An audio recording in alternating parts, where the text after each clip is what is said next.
Olá pessoal, bem-vindos ao vídeo. É uma honra tê-los aqui, um grande prazer enorme. Obrigado por estar assistindo. E o conceito do canal é refundar o cristianismo, tá bom? Não refundar, mas voltar às origens da igreja primitiva, que era o quê? Que era ser nazareno, né? Os apóstolos eram chamados de Nazareno, aliás, de seita nazarena, né? Em Atos capítulo 24, versículo 5, por seus perseguidores, né?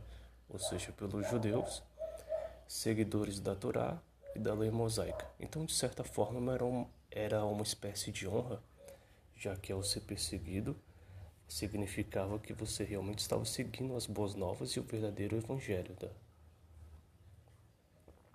E por isso, com base nesta premissa, né, nós acreditamos que o cristianismo ele foi completamente corrompido desde sua fundação. Por que acreditamos nisso? Primeiro, base bíblica, né? Se nós lermos Mateus capítulo 24, vamos lá. Primeiramente, em Mateus 24, Jesus faz uma profecia para os últimos dias, né? Dizendo que haverá muitas guerras, né? Versículo 6. E depois dessas tantas guerras, se levantará nação contra nação. Vai ser só o princípio, né? E o que vai acontecer? As pessoas vão ser entregadas às sinagogas, serão atormentadas. E surgirão falsos profetas, né? Muitos virão no nome dele dizendo que é o Cristo.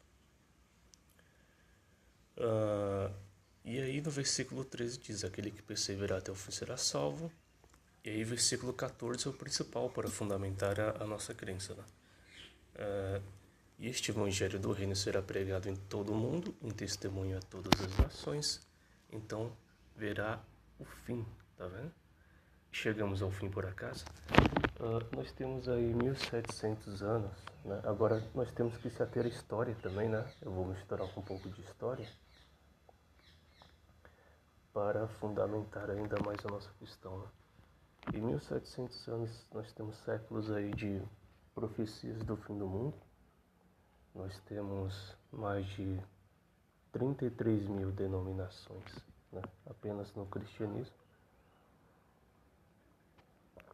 E o mundo continua aí, pessoal. Já tivemos Primeira e Segunda Guerra, como Cristo disse, né? Haverá relatos de guerra, muitas guerras, falsos profetas, já tivemos aos milhares, e o mundo não chegou ao fim.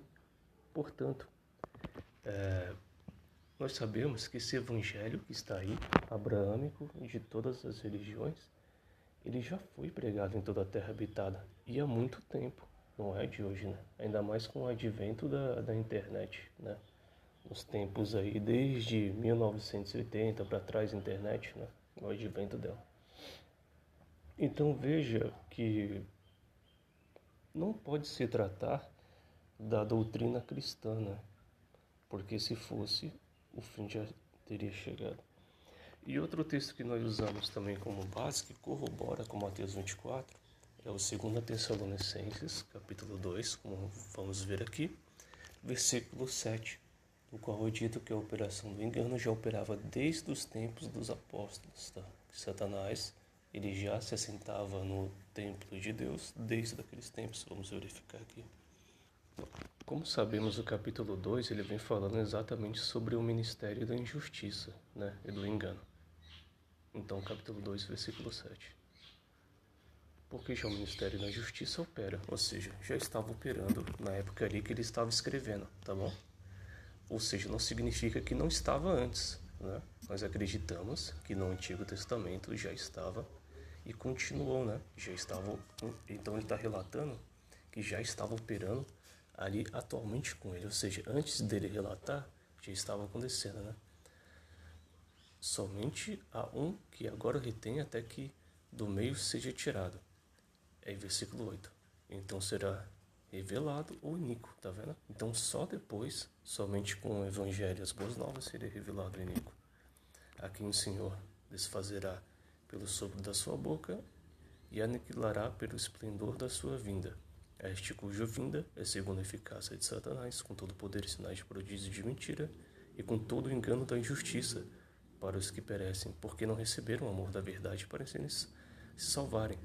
E por isso Deus lhe enviará a operação do erro, ou do engano, né? Depende da tradução, para que criem na mentira, para que sejam julgados todos os que não creram na verdade, antes tiveram prazer na iniquidade. Versículo 4 diz o seguinte: o qual se opõe e se levanta contra tudo o que se chama Deus, ou se adora, de sorte que se assentará como Deus no templo de Deus, querendo parecer Deus, tá vendo? Então o versículo 4 já está descrevendo uma coisa que no versículo 7 já estava acontecendo, ele já estava sentado no templo de Deus. E antes mesmo de os apóstolos relatarem, né? Aqui. Então veja que há mais de 2000 anos, esse ministério da injustiça e do engano, ele já vem sendo pregado antes mesmo da concepção da Igreja Católica, certo? Então, essa é a primeira base bíblica, o que já corrobora com Mateus 24, no qual as boas novas e o evangelho seria pregado somente nos últimos tempos, depois das guerras, depois das dores de aflição, e aí somente aí vai ser pregado as boas novas para todas as nações e viria o fim, né? Porque, de fato, como podemos constatar ao longo da história, se fosse o verdadeiro evangelho, o fim já teria chegado há muito tempo. Além de que tivemos muitas falsas profecias, né? Falsos profetas, em vários tipos de denominações, inclusive gigantescas aí, né? Fizeram várias profecias que jamais se cumpriram. Voltando à questão da arqueologia e história, quando pegamos os textos nos quais é descrito que eles são chamados de cristãos, não existe nos papiros e fragmentos. Porém, entretanto, claro que vai existir nos códices vaticanos, né? Nos códigos sináticos, alexandrinos, né? Esses vai existir. Mas nós temos que lembrar que esses códigos são posteriores aos papiros, né? E estavam sobre Édice, sobre a tutela da Igreja Católica. E a Igreja Católica, no seu início, sua fundação, seus concílios de Constantino, não existira Estado laico, tá? Era governado a mão de ferro por Roma, que dava toda a autoridade de prescrição da lei, julgamento para a Igreja, né? A Igreja era um dos principais pilares ali. Então a censura, por exemplo, você não podia pregar outra religião ou outra vertente, tu já era considerado herege, era preso, né? Havia perseguição ao cristianismo ali.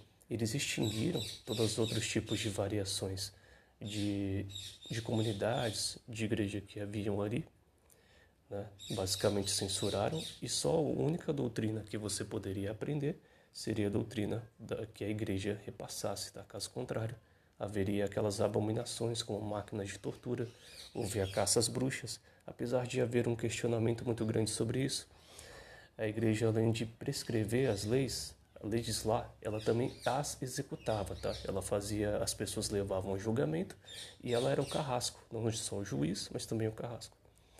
Então, o que acontece? Em 1500 anos, em mais de 1000 anos, ninguém poderia ler a Bíblia, tá? E nem as escrituras que estavam ainda sendo elaboradas pelos concílios ou os fragmentos, ou pelo menos ter acesso, como no Museu da Inglaterra e outros que nós temos hoje, dos fragmentos dos papiros, tá? E então, em 1500 anos fizeram uma doutrinação, né? Basicamente obrigaram as pessoas a aprender somente aquilo. Nós tivemos Martim Lutero, que matou milhares de pessoas também, né? Se revoltou, criou as igrejas evangélicas, criou as igrejas pentecostais, né? Depois, embora a igreja esteja se autocorrigindo, mudado várias doutrinas, só quem poderia ler depois de 1500 anos, e quem lia era com muita burocracia, né? Era somente os grandes líderes ali, os grandes intelectuais, os teólogos, né, formados aí nas grandes faculdades. O público também tinha acesso, mas só que eles já não tinham interesse, porque já foi ensinado daquela forma, né? Ter uma fé cega sem pesquisar nada. Mas veja que o próprio apóstolo Paulo, ele nos indica para pesquisar sim as escrituras. Se não fosse assim, ninguém acharia a verdade, né? Se os judeus permanecessem inertes sem questionar nada, como eles encontrariam a verdade, né? Nós não temos que bater na porta até ela se revelar. Mas vamos ler o trecho aqui, no qual Paulo descreve isso. E eles aprovam aqui, né, os bereanos ou berenitas, em Atos capítulo 17, versículo 10 a 11, né, eram os que mais pesquisavam as escrituras a fundo e foram elogiados por isso, né. Por isso que tem o destaque aqui do texto. Muito bem, que eram judeus, tá, os bereanos eram judeus ali. Então, se eles não pesquisassem e permanecessem inertes, cegos ao que ouviam dos líderes religiosos, jamais teriam se convertido, né? Além disso, se fosse assim, não haveria outras denominações, né? Temos 44 mil. Se ninguém questionasse de fato se fosse errado, então está todo mundo errado. Em Romanos capítulo 2, 12, versículo 2 também destaca, né, que nós devemos ter um compromisso de provar para nós mesmos a boa e perfeita vontade de Deus através das boas novas, através das Escrituras, né? Então, além de pesquisarmos e verificarmos ser muito válido, com a devida cautela, claro, é também elogiável, né, o ministério aqui. Pessoal, me perdi nas digressões aqui, são muitos pontos para se abordar, mas veja que 2, versículo 4, diz que ele se assentará, né, no templo de Deus. Quem é o templo de Deus? São as pessoas, como demonstraremos aqui, né? Que está em 1 Coríntios capítulo 3, versículo 16. Não sabeis vós que sois o templo de Deus e que o Espírito de Deus habita em vós? Se alguém destruir o templo de Deus, Deus o destruirá. Porque o templo de Deus, sois vós, é santo, tá vendo? Então, ele se assentará no templo de Deus, querendo parecer Deus com toda a arte de engano, certo?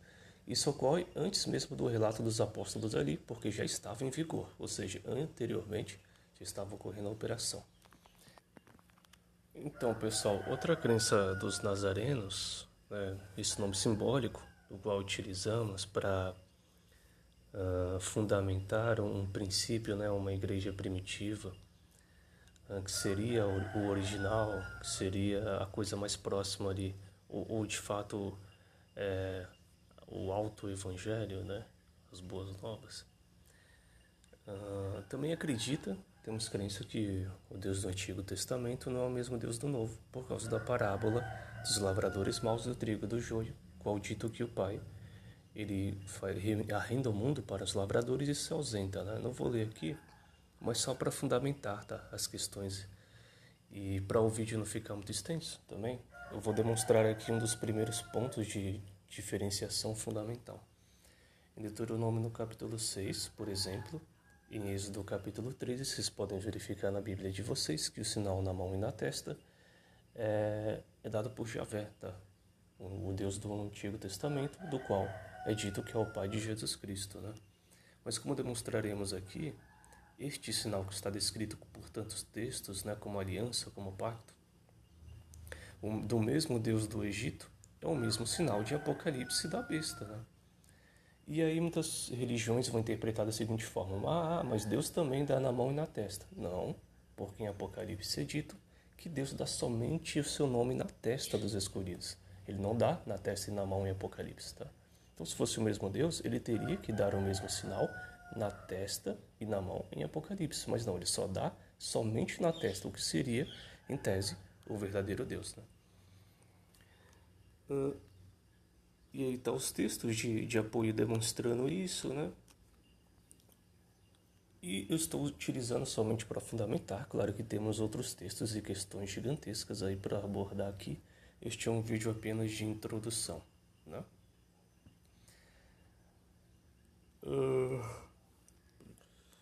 Aqui, ó, perguntei para o ChatGPT já para a gente ter um vislumbre melhor, né?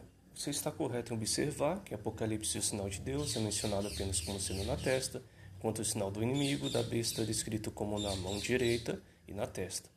Vamos examinar com mais atenção e aí vem demonstrando aqui, né, a fundamentação maior, tá bom? Estou utilizando o ChatGPT para ter uma dinâmica, uma rapidez, uma coisa mais rápida, né? Para não ficar muito extenso. Assim é bem melhor, ajuda. Então é isso, pessoal. Esse aqui é apenas um vídeo de introdução.